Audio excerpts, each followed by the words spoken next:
हमारे शास्त्र बहुत ही प्राचीन और अद्भुत रहे हैं, जिनके माध्यम से हम अपने जीवन में होने वाली तमाम तरीके की चीज़ों को पहचान कर, वस्तु स्थिति से अवगत होकर अपने जीवन को एक नई दिशा और सुरक्षित दिशा की तरफ अग्रसर कर सकते हैं। जिन जातकों के पास अपनी जन्म तिथि या जन्म के समय की स्थिति पूरी अवगत नहीं है, तो हमारे ज्योतिष शास्त्र में हस्तरेखा के लिए बहुत ही विशिष्ट स्थान प्रदान किया गया है। हस्तरेखा के माध्यम से हम किसी भी जातक की पूरी स्थिति से अवगत होते हैं। और जैसे कि हमारे यहाँ अभी बृहस्पति और शनि दोनों ट्रांजिट करने, दोनों जो है स्थिति को परिवर्तन कर रहे हैं। ऐसी स्थिति में जो है लोगों के जीवन की दैनिकचर्या पर प्रभाव अनुकूल और प्रतिकूल दोनों तरीके से देखने को मिलेगा। ऐसी स्थिति में जैसे मान लो हम लोग शनि की कल्पना करते हैं, तो हस्तरेखा में शनि का स्थान ये कहा गया है, ये स्थान शनि का है। अब ऐसी स्थिति में जातकों को चाहिए कि यहाँ पर किसी भी तरीके की नई रेखा का निर्माण सूक्ष्म रूप से हो रहा है, तो शनि कहीं ना कहीं ऐसे व्यक्तियों को कुछ ना कुछ समस्याओं में, या कहा जाए कि संघर्षशीलता में व्यक्त कर आगे जीवन को बढ़ाएंगे।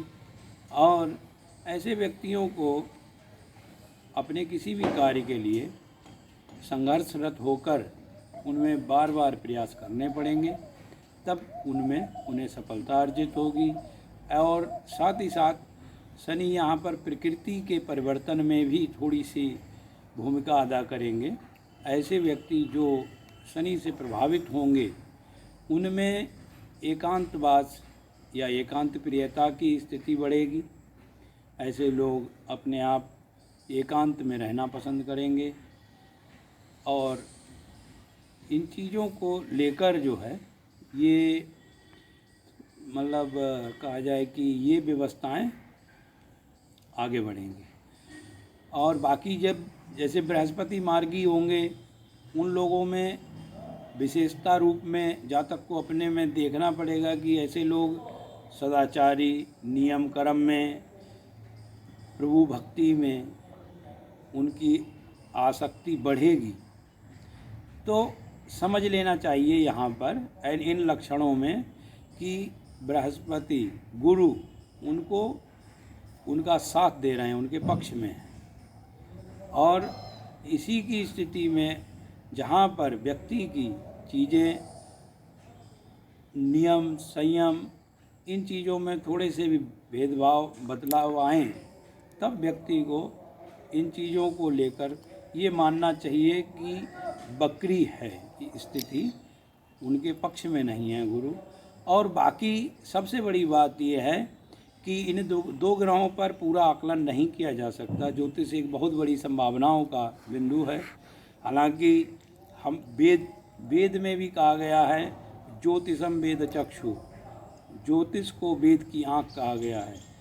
हाँ, ये बात सही है कि फलित ज्योतिष को पूरी तरीके से नकारा है। फलित ज्योतिष इसमें मायने नहीं रखता। गणित ज्योतिष वैज्ञानिक विधि द्वारा इन चीज़ों में जो गणना की जाती है, तो वो एक अनिवार्य और बिल्कुल विशिष्ट गणना है, जिसके आधार पर किसी भी चीज़ को चिन्हित किया जाना, उसके व्यवस्थाओं को समझ पाना समर्थ होगा। शनि के प्रकोप से बचने का कोई उपाय है? अब इसमें तो सबसे बड़ी संभावना ये है कि जैसे ऐसे लोग जो है, पहले तो मेरी वरीयता ये है कि किसी भी विशिष्ट व्यक्ति से, विद्वान से लोगों को इस चीज़ की पूरी जानकारी लेनी चाहिए। सामान्यतः शनि के संबंध में उपाय करने के लिए दान करें। शनि की 3 वस्तुएं, 5 वस्तुएं संबंधित उनको दान करना चाहिए शनिवार के दिन। और दान ऐसे व्यक्ति को करना चाहिए जैसे उसकी जिनको उपयोगिता मिले, आवश्यकता जिनको हो, गरीब हों, ऐसे लोगों को दान करना चाहिए, जिससे जो है उन्हें शनि के किसी भी तरीके के प्रकोप से मुक्ति प्राप्त हो।